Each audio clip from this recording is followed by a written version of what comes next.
Because invariably there'll be someone who says, "I couldn't make it. Do you have a recording?" Crystal Rogers is here. It looks like now I have to be careful what I say. Nah, it's okay. We're just amongst us girls. We're all good. I don't know. Right, Mike Washington gets offended pretty easy, though. I know. So yeah, I've seen him on some social media where he was just a blur as he went by. He was going so fast. There's one problem with that view, Mike. Your glasses get eaten up by the background. Oh, there we go. There you go. Now we can see him. Nice. Cool. Superfly. I should have had glasses like that for today. No kidding. I think we're in Karen's kitchen, maybe. Looks nice. Nice. Bob Paddock, welcome. Dave Browning, welcome. Sally, welcome. I think I welcomed almost everybody. What I want to know is, why are we not seeing more beautiful faces? Well, instead of like names. You know, I was thinking, we ought to do an etiquette on how do you get on video? How do you do an etiquette on video, right? You got to make sure that the lighting is right. Hi, Morgan. Welcome. Actually, Jack, I want a video like that. Will you make me one? I already have one. I did it last week, surviving social distancing. But I don't want like an hour. I just want like a 5-minute quick. Yeah, sure. I'll edit it down for you. Oh, Ronald's back with more than his phone. Good deal. Welcome, Ronald. Oh, good. Now we're seeing more faces here. Yeah, go on. Bring your face on here, Caitlin. It's all good.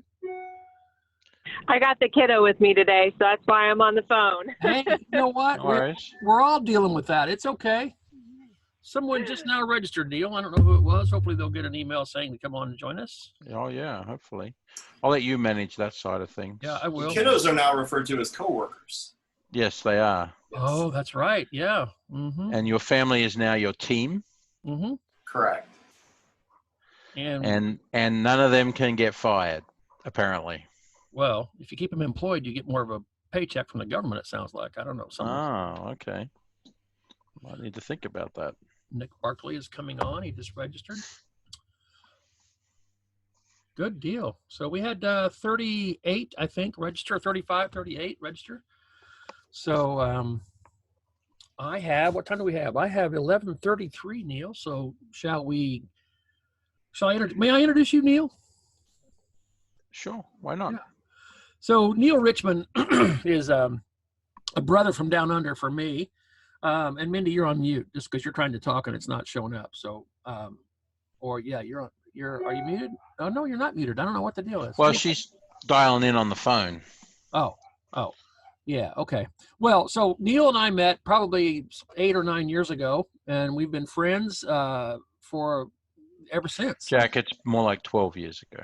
Oh, time's fun when you're having flies. That's what one frog said to the other. So, yeah, it's been, and I've learned so much from Neil. Welcome, Jay Allen. And I just am a student of Neil's and honored to be his friend. And if I'm really nice, he'll bring me cookies at Christmas. Although this past Christmas, I didn't remember getting any, but it's all good. But anyway, Neil Richmond from Neil Richmond Marketing.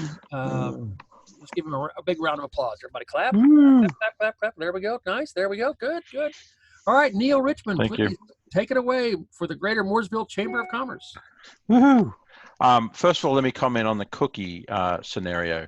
I was given a box of cookies to give to Jack a Christmas or two ago, which might have made their way to him in like March or April. So I apologize for that, Jack. It's coming up. An oversight on my part. Anniversary next week. You know, but anyway, so glad you're all here, everybody. This is like hour number 5 for me on Zoom for today. I'm hoping I can get through it here. Ironically, Jack and I and Mindy talked about this topic months ago, not knowing what was all going to happen. And so what I've done since then is let's switch over the presentation here so you can see what I got going here. What I've done is I have sort of changed this a little bit into some ways you can grow your business now, and then some things you should be looking at doing later, which depending on where you are with time availability and things like that, you might want to start working on some of these. So the list of 10 that I originally started has grown to like 14 or 15, with 2 groups, the now list and the later list. based on things. So happy to sort of talk through a number of different things and pose questions here and all that good stuff. I'm actually trying to make sure I've got chat up so I can see if you have a question. And I'll watch it too for you. yeah, if you'll watch it for me there, and you can raise your hand if you got something you want to say, and and then Jack, if you'll mute everybody so that we keep the noise down in the background, then if they need to ask, then we can let them up for that. Okay, here they So go. anyway, bit different. Oh, wait. I muted everybody, including you. Sorry. Including me. Yeah, you're muted now. So yeah. There you go. All right. So let me just do a quick run through here. Who am I? And all that fun stuff. I got to get all my screens aligned here. So this is me. I just passed like a week or two ago. All this coronavirus obscured my 30th birthday of being American or being in America. So I just passed 30 years. I grew up in Southwest Australia. For those of you on the call that don't know who I am, there's a picture of my lovely wife, Amy, and myself. We got married 5 years ago. We have 3 teenagers, two of which are here and are doing e-learning on a regular basis and working their way through it. Yeah, so here's just a little bit about what I've done. I've been a business owner for 14 years. I say this often. I love the Mooresville Chamber. The Mooresville Chamber has been so good to me. It was the very first place I came to. I moved to Mooresville in 2006 and joined the Chamber. And Mindy and so many others from the Chamber have been such awesome supporters over the last 14 years as I've been a part of things there. And I love this organization, which is why I've jumped into leadership again, second time round, and happy to serve. And we're excited to help business owners through all these changes that are going on right now as a chamber as well. It's something I'm passionate about in my business, but I'm excited that the chamber's doing that as well. So I've done lots of different things, but ultimately what I'm focusing on right now is moving online. How to get your business online so that it just flourishes the direction that you're heading in. And that got highlighted even more when everybody's had to move that way. And so that's a big part of what I want to try to address. Feel free to put questions in the chat box. Jack will be watching for those, and we can jump into some of those as we go along. And at the end, I'll have an opportunity for bigger questions as well. If you want like my slides or whatever, put that in the chat, and I will make sure you get that emailed over to you. I think there's probably some good stuff in there, but I'm pretty high level on the slides.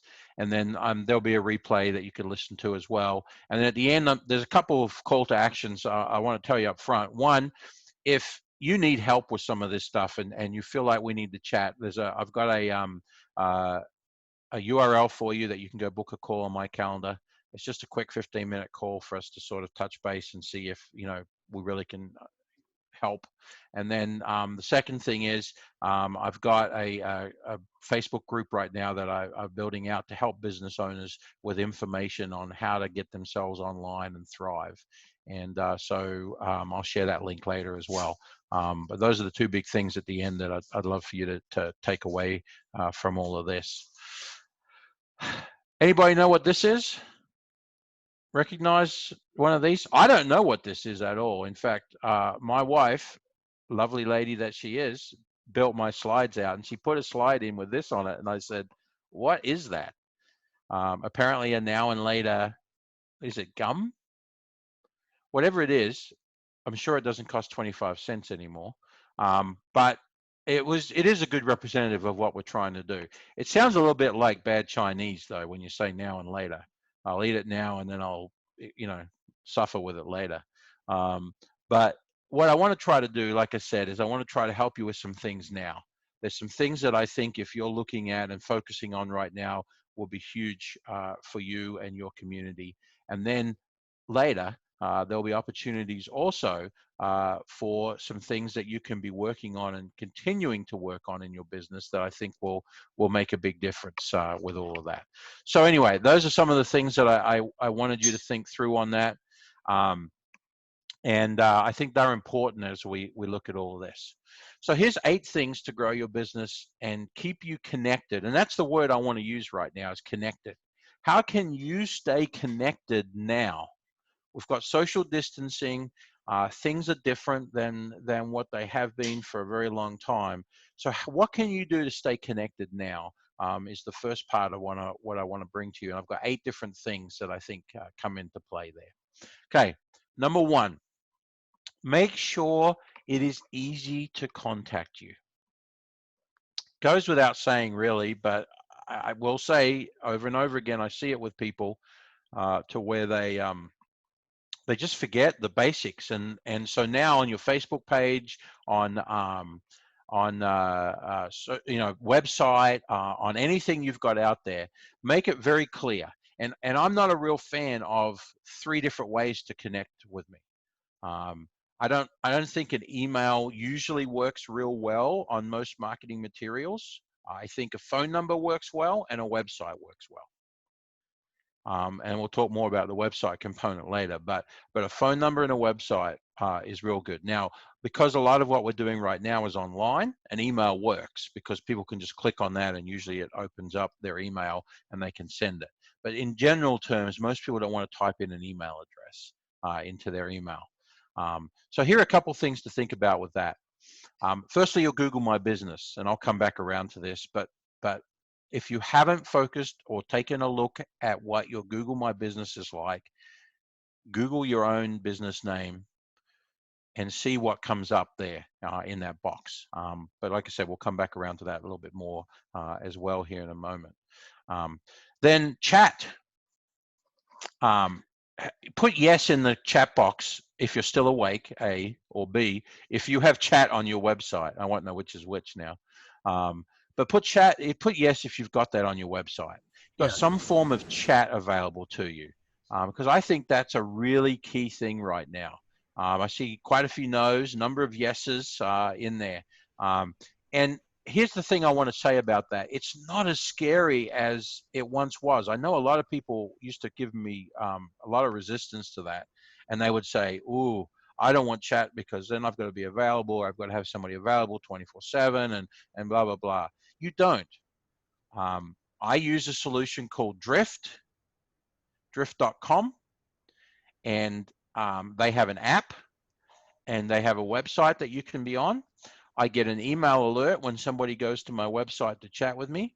I get a message that pops up on my phone where somebody's chatting. If I'm available, I answer it. If I'm not, I answer it when I am, and that gets emailed to them after the fact or when they come back to the website. Why is that important? Because it's an opportunity to be instantly helpful to people. That's what I like about it, is it's instantly helpful. I am removing the contact page from a lot of clients' websites and just adding chat to their website. Why? Because it's more effective. People are using it more. I've got clients who are selling off of chat because it is impactful for the visitor to get the help that they want and be directed directly to the product that they need. So making sure it's easy to contact you, I would make sure that I've got some sort of chat up there that you can use. And it looks like a lot of you, there might be something to take a look at and work out how you can implement that into what you're currently doing. And then forms on your website. So the next best thing is to have places, many places, that you can put forms onto that can specifically direct people for certain things. And so you might have an employment section where you've got a form where somebody could start to show that they're interested in something. Or maybe it's a product that you don't have for sale right now, but you would like to. And so this form is a way to start a list. My wife is involved with adult education, and currently classes are suspended. But we are every day getting people coming to the website and signing up for when classes restart. And so we're keeping things flowing still right now with all of that. Neil. I saw Mike asked the question there about the autoresponder, right? Yep. Yes. So Drift asks you in the early process to put in your email, and when you do that, and you do the response later when they're not there, it gets routed off to their email account. Is how they do that. Also, if they were to come back to the web page, it would show up on the web page like the chat was there if they left and came back later. But it is designed to, if it's not responded to by the person, to be sent off to their email so many minutes later. So it sort of does have that built into it. But that's one thing to think about on that side of things. So forms for different things are a great way to connect people and make sure that it's easy for them to contact you. I will tell you, the old way of putting your email address on your website is a big no-no these days. Why? Because you're going to get a bunch of spam, and people aren't used to that method. They're used to other methods of communication, and chat and forms are your best two when it comes to that, I think. And then lastly, I would say social media. Facebook primarily is where a lot of you have your audience, but wherever that is, provide good contact information for people. If you haven't looked at your description lately, check it and make sure your description is accurate. Especially if they can't, if you're used to foot traffic and you no longer have foot traffic available, can you make it so? Tell people how you want to communicate with them going forward now. And on your Facebook page, in your Twitter description, on LinkedIn page, and that you can include that sort of information and make it easy. But a lot of these platforms also allow messaging right there as well. So I find that to be useful for that. So number one thing you can do right now is make sure it's very clear and it's very easy for people to communicate with you. And then second to that is make sure you're responding to them. Don't set up these vehicles of communication and then don't pay attention to them from there on out. Make sure you're actually responding, because it doesn't take long. And I will say, sadly, people are expecting responses very fast these days. And so if you take too long to get back to somebody, they may have already moved on. And so, you can't be 24/7 on this, but do pay attention to it and make sure that you respond when those situations come up, when people are asking those sorts of questions. Okay, so that's number one on the list, is to make it easy to contact you.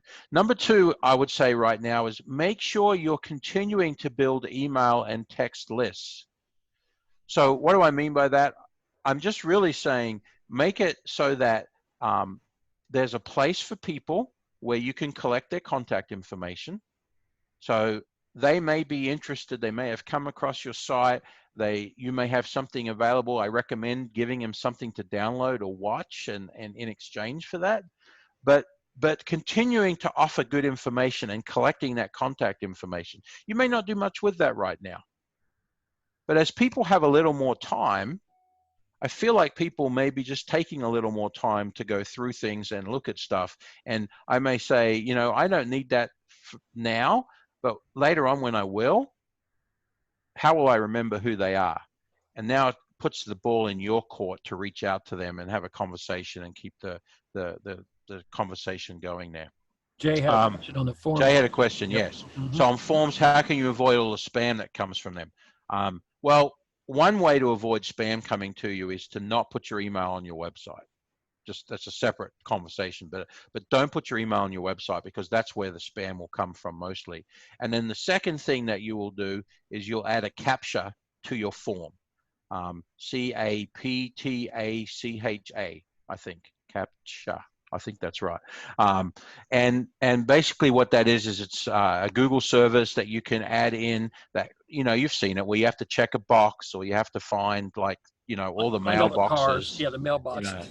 Street signs, and after 3 times of going through it, you finally get it right, and away you go. But it does avoid spam coming in to it. Yes, thank you, Crystal, for spelling CAPTCHA for me there.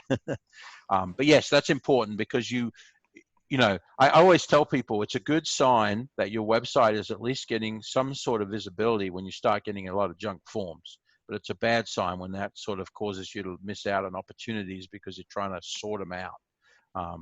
So if you're going to create forms, make sure you do that. Now, you can use Google for forms. Google Forms, you can add those in there. Typeform has some really nice, high quality forms you can implement to your website. There's lots of external tools that you can use for this. But what you want to make sure is that you're filtering out the spam stuff. But there are people who are still coming in one at a time and filling in forms, and you probably won't filter those out any quick way. That's just one thing to know. But I'd rather early on, I open the door really wide, and then as I start to get too many, I start to put more questions in to narrow it down, so that I'm getting more of what I want. But when I don't know, I just open it up wider, and then I can narrow it later. That might be helpful there. So good, thanks, Jay there. So be collecting your information. Make it easy to opt in. I've got a client that has an opt-in form that has like 27 questions on it. That's just to opt in. That's just to get information. I'm like, no, we have got to shut this down and go back to the minimum, email only. Your higher likelihood of getting people to complete email only. Second would be first name and email. And then in certain circumstances, you'll want like name, email, company, and maybe a phone number. But if you go much past that, you're asking too much information and you'll probably get a lot less people to opt in. Now that's great if you need to filter. But if you're in the mode where you're like, look, let's get as many as we can right now, and then we can filter later, I would keep it simple, but make it easy, make it obvious. And I would include something on the front page. If you put a post on social media, link them off to exactly where that is. A mistake I see is people link off to the home page, but the form is all the way at the bottom of the home page. And the problem with that is people don't get that far sometimes. So create a separate page just for the form and send them to that page instead of to the home page where everything is, because that will give you a higher likelihood of people actually completing it.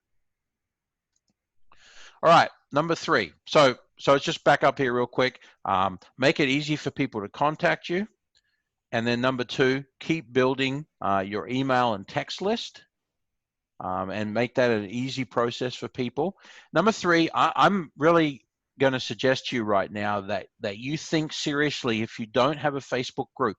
And what I'd love to know there is if you could post into the chat yes or no if you own a Facebook group for your business, organization, or something like that. If you have that, please put in yes or no so I can see whether or not we have some. Great. I see some yes, I see some no. A mix there. All right. A page. So Morgan, a page is different than a group. Definitely. But we need both in all of that. All right. So I see a lot more no's than yeses for sure. So let me talk through that just a little bit here to give you some more ideas on what that might look like. Here's a example of what we've got set up right now, and I'll give you details on how to get access to that if you're interested. But a group allows you to control who gets in and who doesn't. So let's just say right now you want to provide a place for your customers or your clients to be able to communicate together, and it's just them. You don't want others in there. On a Facebook page, you can't control who sees it and who doesn't. But if you create a group and you make that group private, where people can't even find it unless you give them an invitation, you now can control that environment. And you can put all sorts of different things in there. If you look at the example on the screen, we can have discussion. You can post announcements. You can see who other members are. You can do photos. You can have a watch party where you're promoting a particular video or something like that. You as the owner can moderate it. And Facebook will actually give you a score and tell you what your group quality is with all of that. Why is that important? Because right now, more than any time, you and I probably need to be creating more community, helping people to connect with other people. And that's why we called our group Stay Connected. And the graphic we've got there, you want to change the world, we want to help you do it. The rules have changed. So now that the rules have changed, how are you going to find the community? And here's the great thing.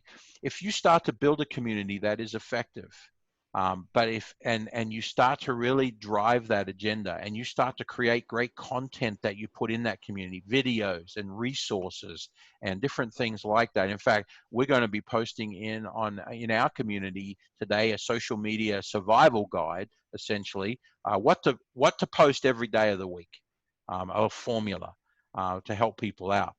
Once you create all those assets, and we go back to doing business the way we did, well, let's be real, we may never do that after this all gets said and done.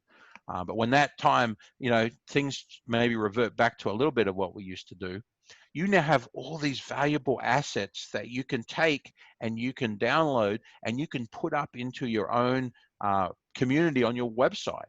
And now you have an asset that you could turn into maybe a monthly subscription membership, et cetera, et cetera. But for right now, help people. And the way you can help people is by creating a place for them to go where they can communicate together. The goal of our group is to help people stay connected and learn the tools and tricks and tips. I've spent probably a day in the last 2 weeks helping people use Zoom. So I'm going to start creating some resources on how to use Zoom and put that in there. There's lots of great little tips. Mindy and I have spent a lot of time in the last couple of weeks here going through that ourselves. What do we do? How do we do this? What about this? And can we do this? And so forth. So we want to be able to share those things to people so they can move their business, their organization forward. What can you do in a group, in a Facebook group, to create community right now and help people stay connected?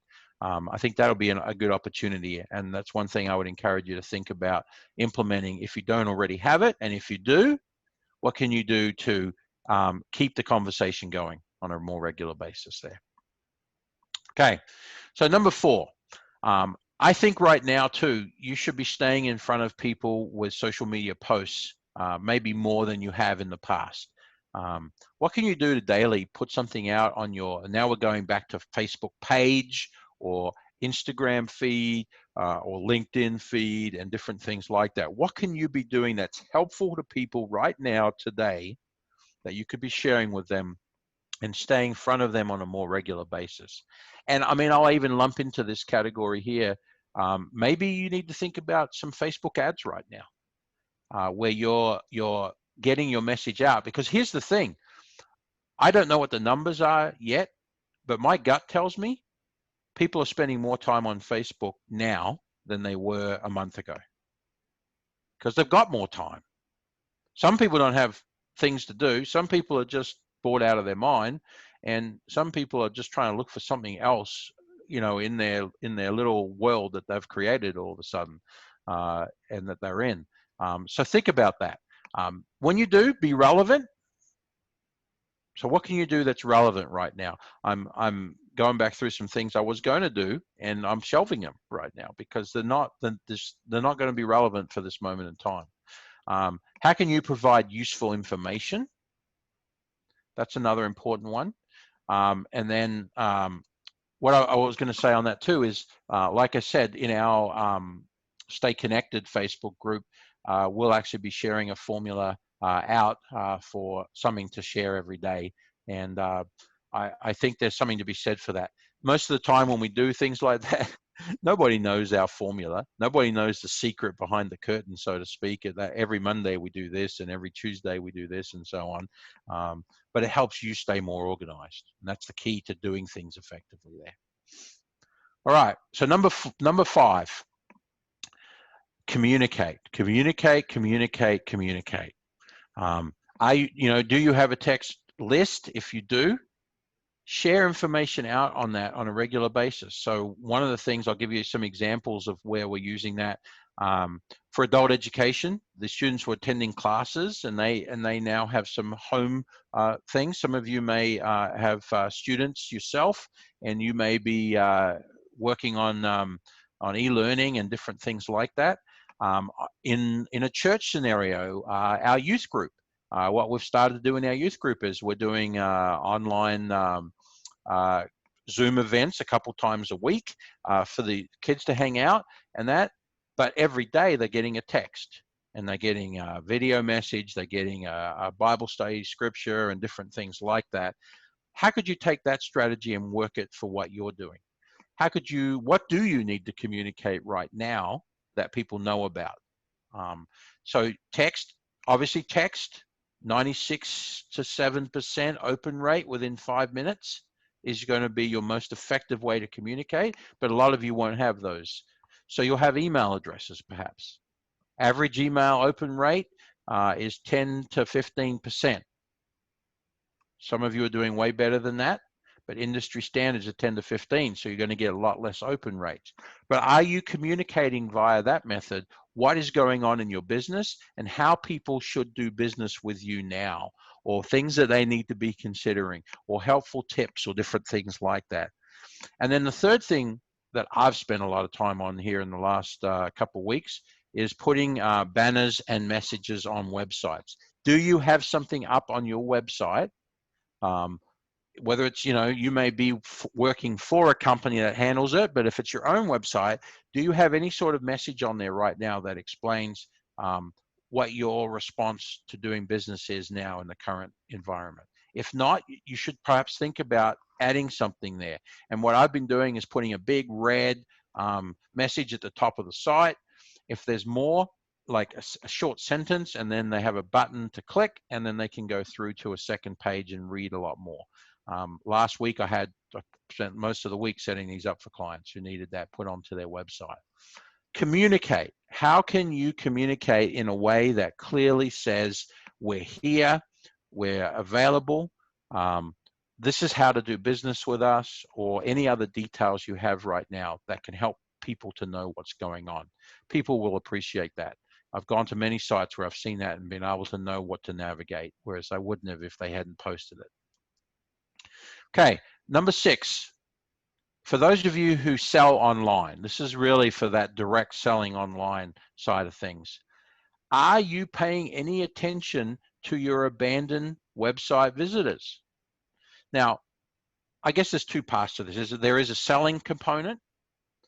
So there's lots of solutions out there right now that will allow you to, if somebody goes to your site, add some items to your shopping cart and then leaves, to X period of time later to send them an email with a link that allows them to go right back to the shopping cart and buy. I'm seeing numbers of somewhere between 30 and 40% of sales are being recovered just by that one strategy alone. But for those of you who don't have the ability to shop online, but still want to stay in front of people, are you using any type of remarketing is the phrase that is common there.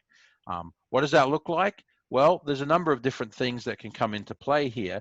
But when we're talking about remarketing, we're talking about showing up on other websites with a message that would bring people back to your website. It's not difficult to set up. Facebook, you install the pixel on the website, and then you give the ability for that to continue to show up to people after they've been on the site for a certain number of minutes or certain number of pages or specific pages, et cetera, et cetera.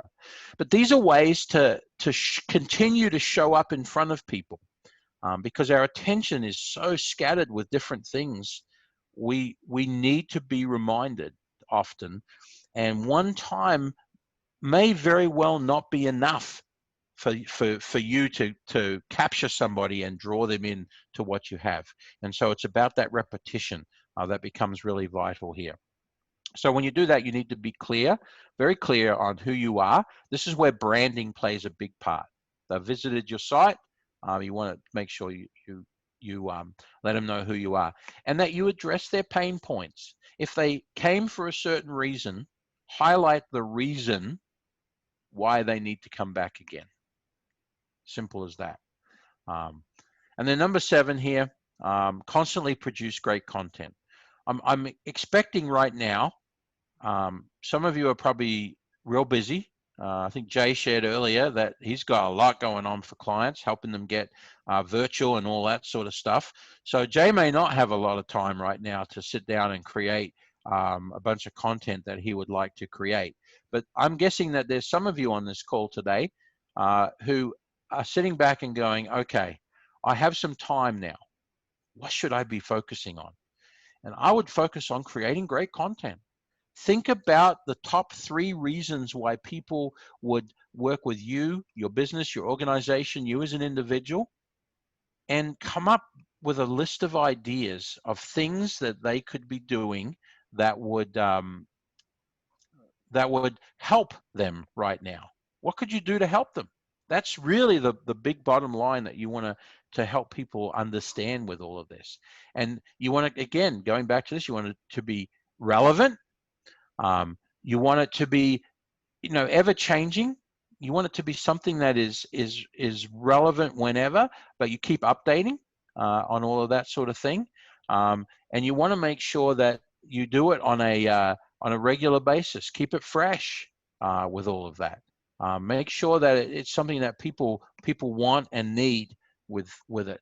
And so Mike Washington, photography right now. You can't be taking the photos, but what if you were helping people to take better photos themselves? It sort of seems like it defeats the purpose a little bit, but some iPhone photography tips or something like that. We want to capture the crazy moments in our house while we're going through the coronavirus. And so here's some great tips of things to do that. It's just about staying relevant and giving people the information that they need.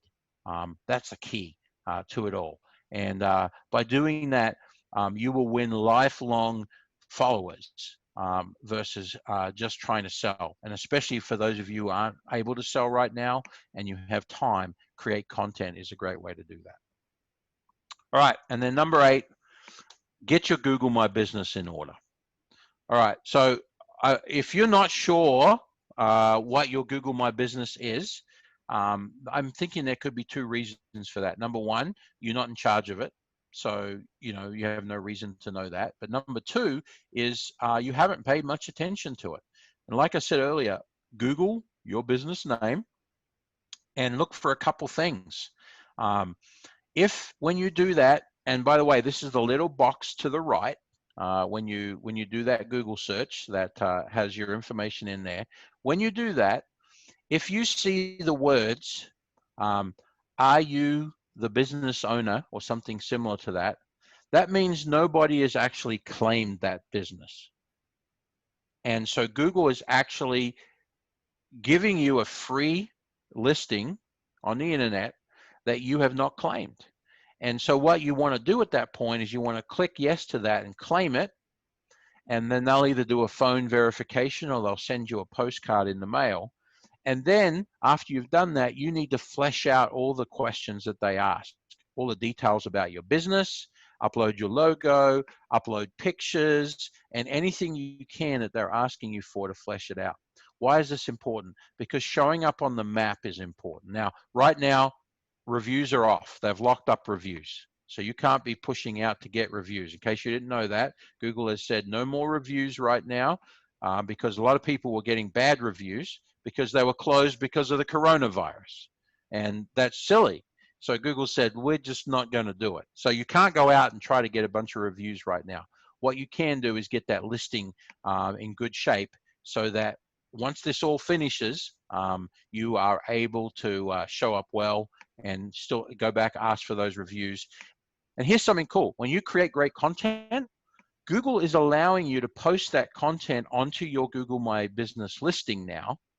So you actually have the ability to put your content on your Google My Business listing, not just on your website and on social media, but on the Google My Business as well. So take use of that. Yeah.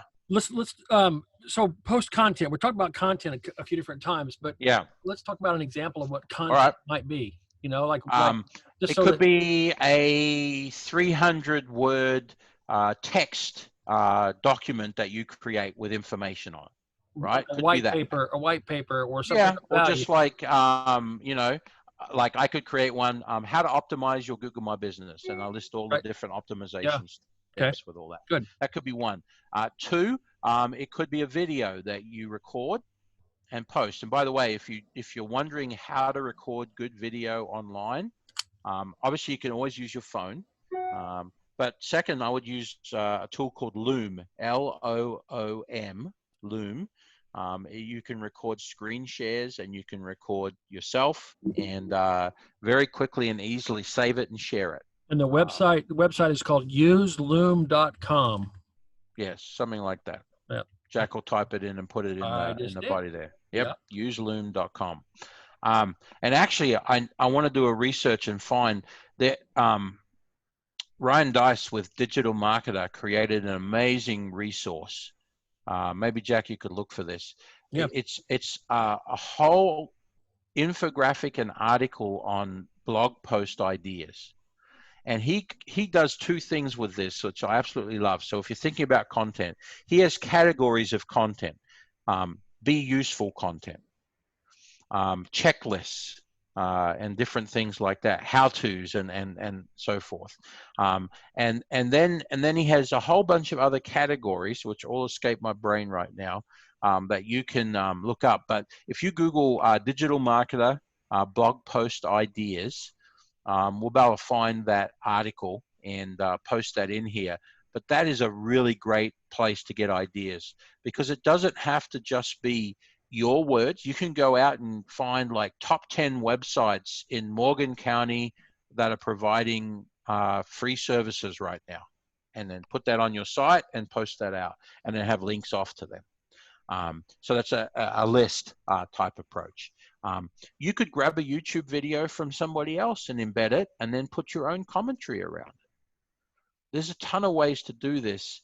Does that help, Jack? Is that sort of what you were thinking of with that? Yeah. I think written or video, graphics, create an infographic to show a process, get that designed, and then post that to your website. But here's the key to this. Make sure you have at least 300 to 400 words to go with it. Don't just put a video on the page. And the reason for that is because the search engines can't index the video in the same way they can words.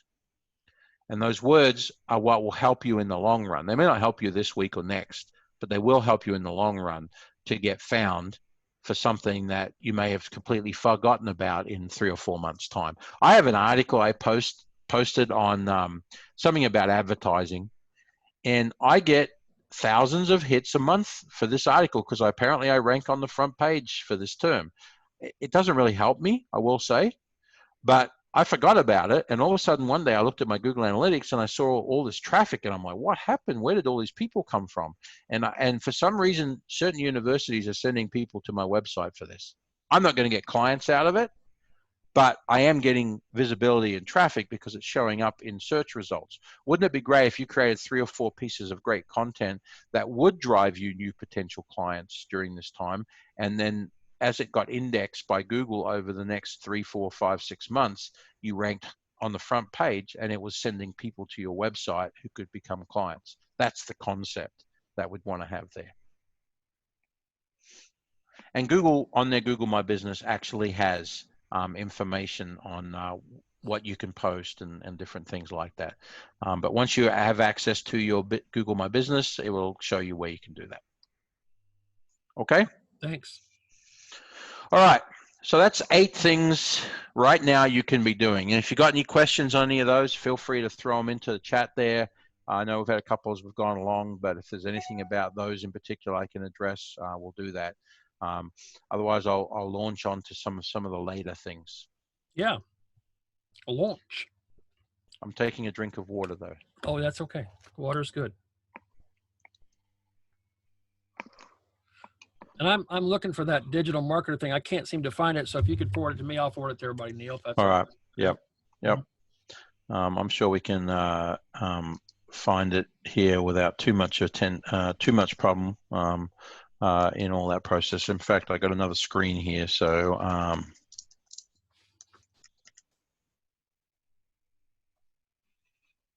one of those things that when you find it, I wish I could always remember. I found it.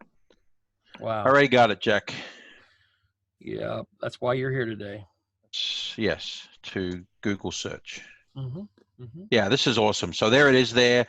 They have be useful, content that's useful, content that's generous, entertaining, timely, human, promotional, controversial, and engaging. So 8 categories. And then within that, they have a ton of other ones as well. So I always tell my clients, when you're stuck, go look at this page, look at the ideas that are there, and make a list of 5 or 6 that you could do, in the next month or so, and start on those, the easy wins, so to speak there. But that's a really helpful, so I'd bookmark that.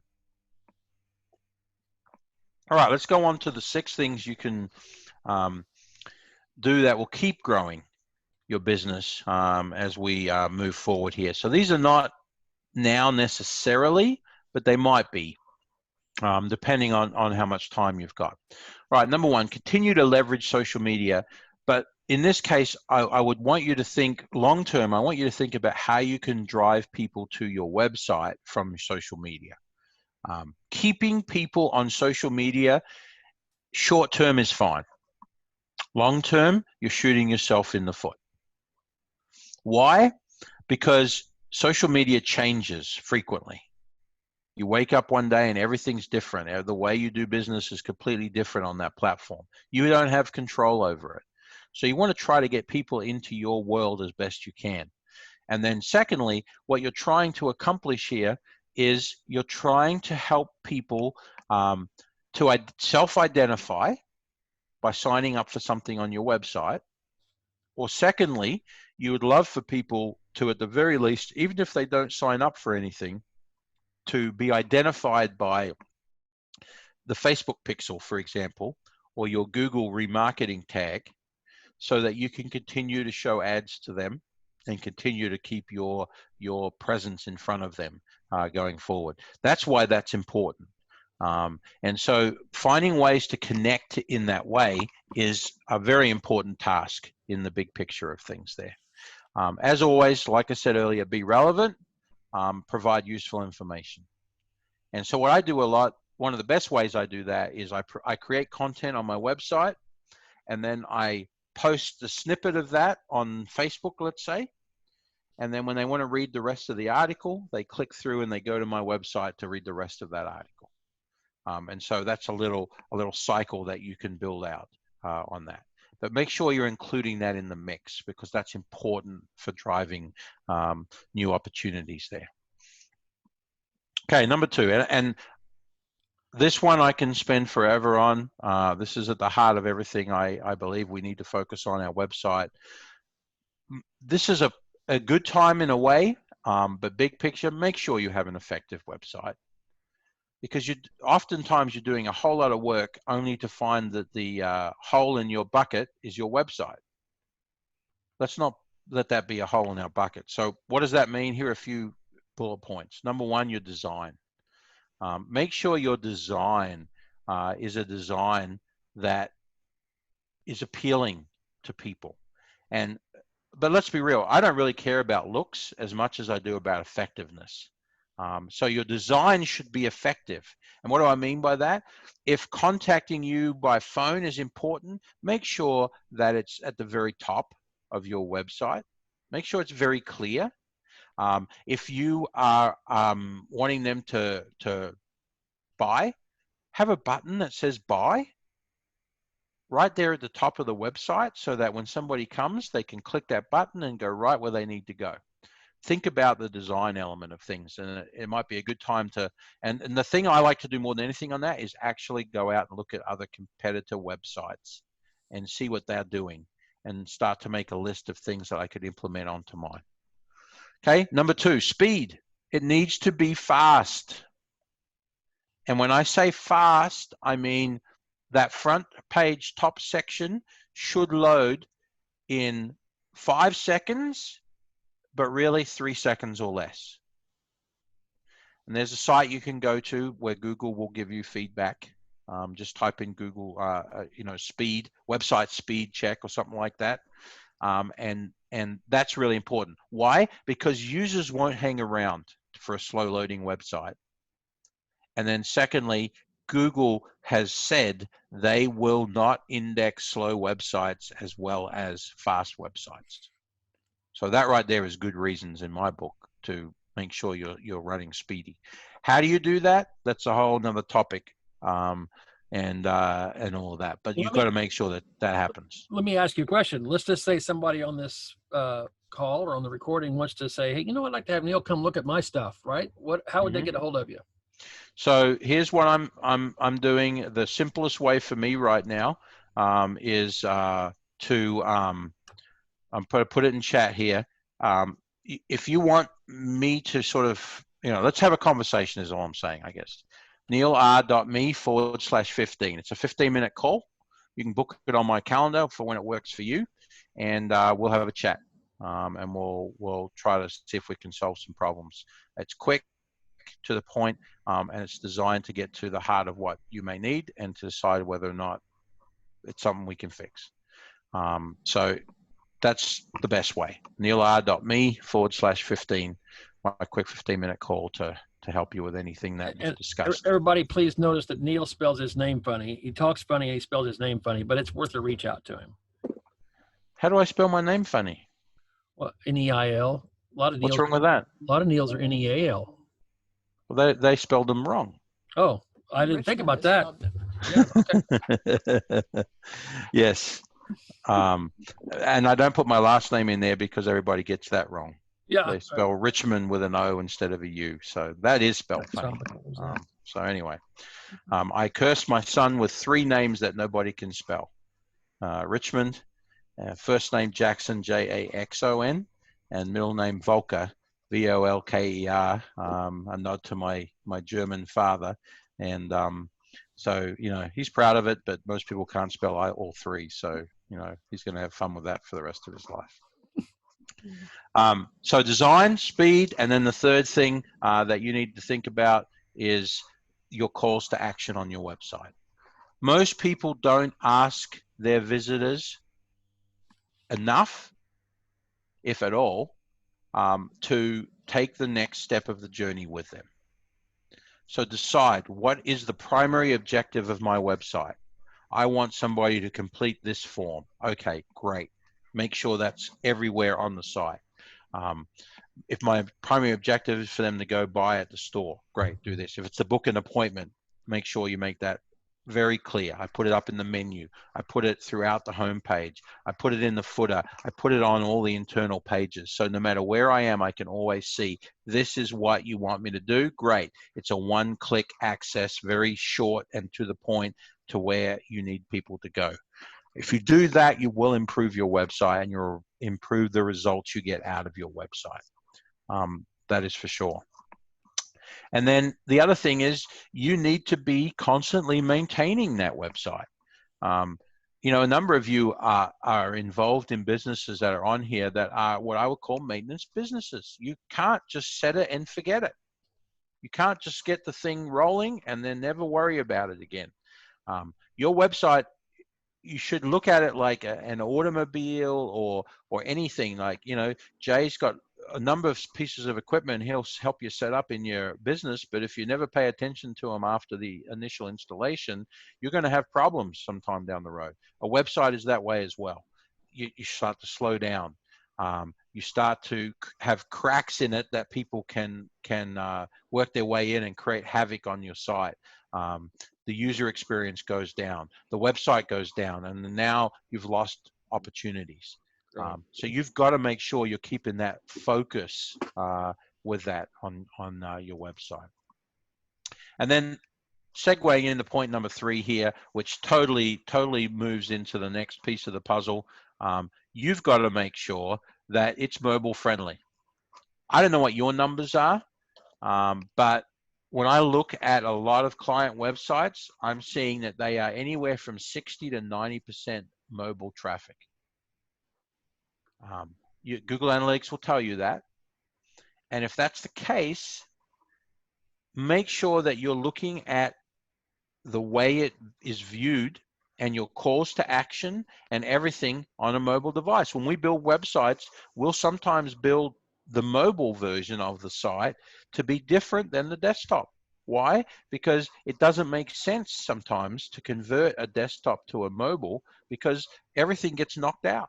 Or maybe your calls to action that you want people to have gets dropped way down on the page. Fix it, move it back to the top. So make sure you're mobile friendly. That is a key component to a website today. Speak the language of your audience. Like I said, look at your analytics and work out where your traffic's coming from. This is your way of staying in front of people, to have your business a dial away, a click away in their hand and in their pocket. So don't forget about that when it comes to staying in front of people today. So a longer term thing, but look at your mobile friendliness and decide if you need some help with that. Number 4, and this is definitely the hardest of all the things that I'm going to share, is work out how you're going to show up on page 1 of search. Now, this is a real challenge for some businesses. For others, much easier. But why is that important? Because all business is pretty much done on page 1. People don't go to page 3 to look for a new plumber. They go to page 1, and typically they actually do business with the top 3. The scraps are left for positions 4 to 10 on the front page. So if you're not showing up, and again, it's real easy, just start doing some Google searches and see if your website shows up when you do those searches. If it does not, you need to come up with a strategy, and this definitely looks like, probably for most of you, something that you're going to have to get some help with outside of just you, but a strategy so that you will show up on page 1. And I would be looking at that. I track my top 15 search terms, and I get an email at least once a week, sometimes more than once a week. And I do that for my search clients so they can see exactly where they are at all times. And I've even got some of them broken down into the communities around, X Greenwood, X Mooresville, X, Fishers, and so forth, so they can actually see where they situate in city search. But that's important to do. And you've got to know what keywords, because guess what? This actually drives what you write about. When you create content, when you create videos and all of that, you should be creating things that people actually want. And how do you know what people want? You do the research to see what the search volume is. One free service I can offer you, and you can feel free to reach out to me if you're interested in it, is I can give you feedback to tell you what your website ranks for today.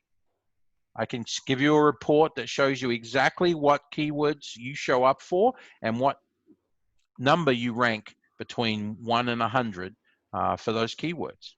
If you don't have access to data like that and you'd love it, let me pop my email in the chat, and you can send me an email and your website address, and I will happily send that over for you so you can take a look at that and you can see where you are. But knowing the keywords that you show up for and that you don't, and what ones are more popular than others, will drive your ability to do that even more. And then number 5, constantly analyze your data. People don't do this enough. Some people hire me just to do this for them. Look at their numbers, tell them what's going on, and sort of like look in the crystal ball to say, well, based on that, here's what we need to do next. And basically that's going to be like on Facebook, it's going to be your analytics at the top of your Facebook page, Google Analytics for your website, and then there's a few other tools out there. But what you're looking for is you're looking for the behavior. Google Analytics really covers it well. What's happening? Who, your audience, where did they come from? And when they get here, what do they like and what don't they like? You may have built the most amazing page in the world on your website and you think it's the best thing since sliced bread, only to find out that of the 1,000 visitors that came to your website in the last month, 2 people went to that page. And oh, by the way, they were there for a total of 10 seconds. Wouldn't that be good to know? Wouldn't that be good to know that something is either wrong with the page or the pathway to the page, or something there that needs to be fixed? Most people build stuff and then they live in this little, walled off world with no idea if it actually worked or it didn't work. So having the data and analyzing that data is so important. It helps you learn what speaks to your audience. Let's say you create some new content, you put it out there. The data will tell you whether or not some of it was better than another. I run Facebook ads for people for one purpose, and that is to find out what messaging actually resonates with people versus another. I've got a new client coming on this week, and that's what we're going to be doing during this time is we're going to run ads to a wide set of people, a bunch of different topics, different images, and all of that with one goal. In the end, we want to know what message to whom, gender, age, etc., and what graphics actually relate to that audience. Facebook will help you provide that. It's about data and gathering that data. So make sure you're looking at that on a regular basis. And then you've got to respond to what you learn from that data. Once you look at it, you've got to draw some conclusions and then say, okay, based on that, what's next? All right, number 6 here, use social proof to win more customers. What do I mean by social proof? All right, testimonials. I know some of your industries limit that, so you can't use testimonials. And I get that. I wish they would change those things because I think they're important. But if you aren't using testimonials right now, it could be a great time to reach out to some people to say, hey, would you write me a brief sentence? Or better yet, ask them 5 questions about doing business with you and have them respond to those questions. Better than just letting them do that. Or if you really are brave, you could write the testimonial for your customer, email it to them and say, would you sign off on this? And that's not that uncommon though, Neil. I mean, no, like it's not. I know. You say you're really brave, but a lot of people, the thing that stops them from giving a testimonial is like, well, I don't know what to say. Yeah. A lot of people, you're really helping out if you just would write it for them and say, yeah, is this okay? You know. But I do like ask questions. Yeah, better. I like that too. Yeah. Again, another resource. If you Google story brand Donald Miller and testimonial questions, he has some great questions to ask your clients and your customers that will generate good testimonials for you, and then turn those around. The second area is what companies have done business with you. Show those brands up on your website or wherever that might be, on a printed piece or a PDF that you've got, or whatever the case might be.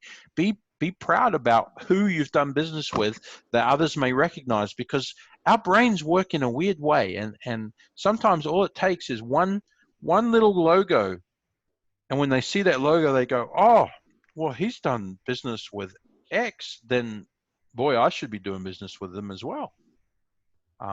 There's a third thing I don't have on this list here, and there's some software you can get.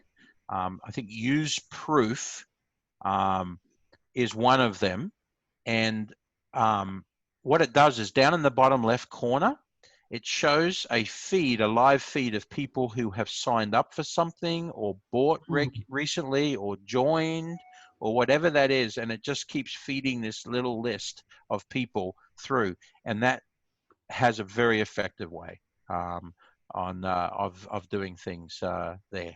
So Mike's putting my logo on his page. Thank you, Mike. I appreciate that. Me too. You can put that up there and with all of that. Yes. Sure, Mike. Go ahead. So those are things that you can be putting in place that will make a difference, and all that. All right. I covered a lot.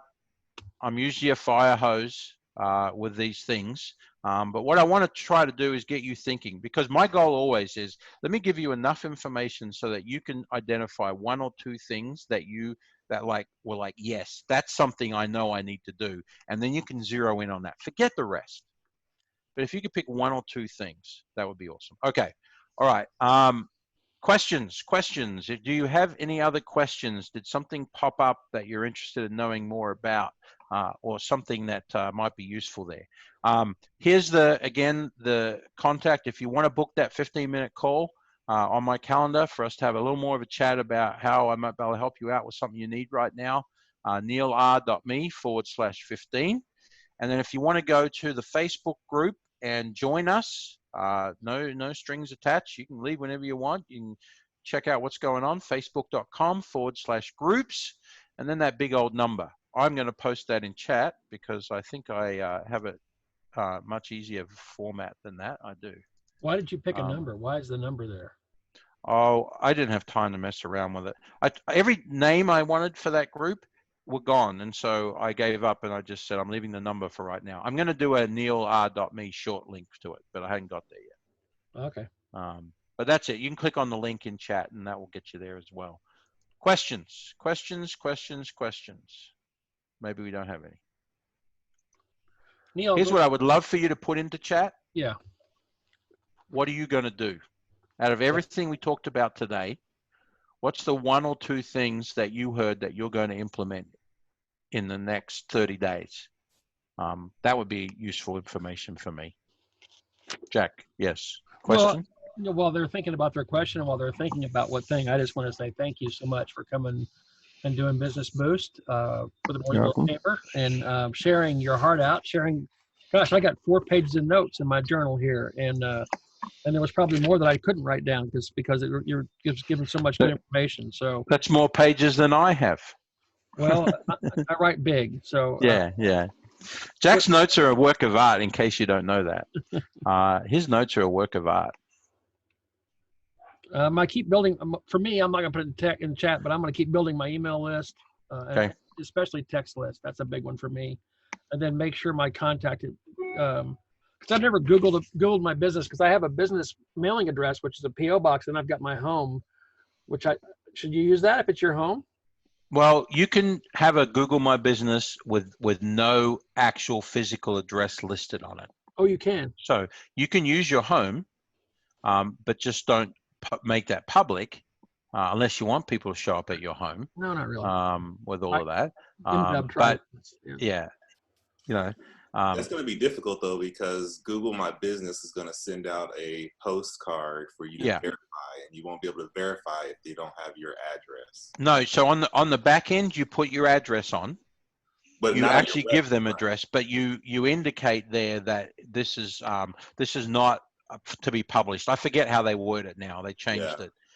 You can turn off that feature, but they'll email it. They'll mail you the. But you gotta get that you gotta get that postcard and get it. Yes, otherwise nothing happens. So there's Jay's saying he's going to be updating his website, especially content that's more SEO friendly. That's search engine optimization. Sally says make some suggestions to staff who are now working on our website. Good. Yes. Morgan's going to say make a website of their websites through corporate technically. Yeah. She's going to check with her boss about adding a chat button. Yes, Morgan. I believe Brian Chatham is your boss, right? I know Brian. I've worked with him very well, and he and I have had some meetings. So you can tell him to reach out to me if he needs some help. Oh, that's perfect. He'll be glad I'm on this call then. Yes. Yes. Tell him that you met with me. His name's Chatham. It sounds like destiny to me. Work on getting his ranking higher. That's Jay again. Oh, Jay did a twofer. That's kind of cool. Nice, Rick McIntyre, another great photographer in our group, planning to update his website and to continue to leverage social media. Rick's put some really cool images out lately of stuff that he's done. And then Jackie's going to say, check our banner, go over these notes with my brother, make him do something. No, wait, she didn't really say that. I added that part, but forwards, do something for Wards Apparel. Yeah. Yep. That's really good too. Yeah. Communicating right now. If you can't do business right now, I've got a few clients who are in that boat. They just, what the service they offer is, like I've in a group with some people who are in the travel industry. It's just shot in the water right now. What I've advised on that is, what can you be doing to help people think about what could be once all this is done, so they don't have to focus on just now. So for the photography guys there, be sharing some of the great stuff you guys have done to continue to show examples of work, but paint pictures with that, the story behind it, and other great things that take us away from some of the issues we're seeing right now, and put our mind on some better things that are to come. Yeah, yeah. And I'll send a link to this recording out to everyone if that's okay with Neil.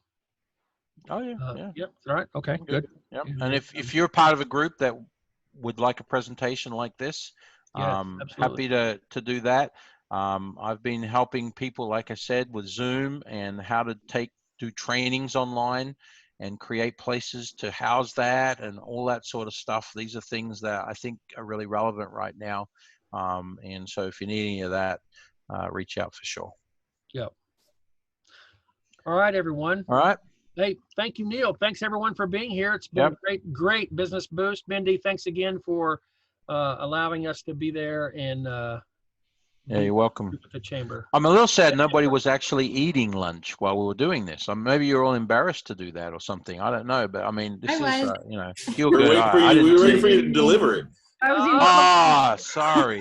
Yes. That might be a problem there. Yeah. I got to think about that one a little bit. Anyway, thanks, guys. Have a good rest of your day. Thanks for taking the time today. Stay healthy. See you guys. See ya. Bye-bye. Bye.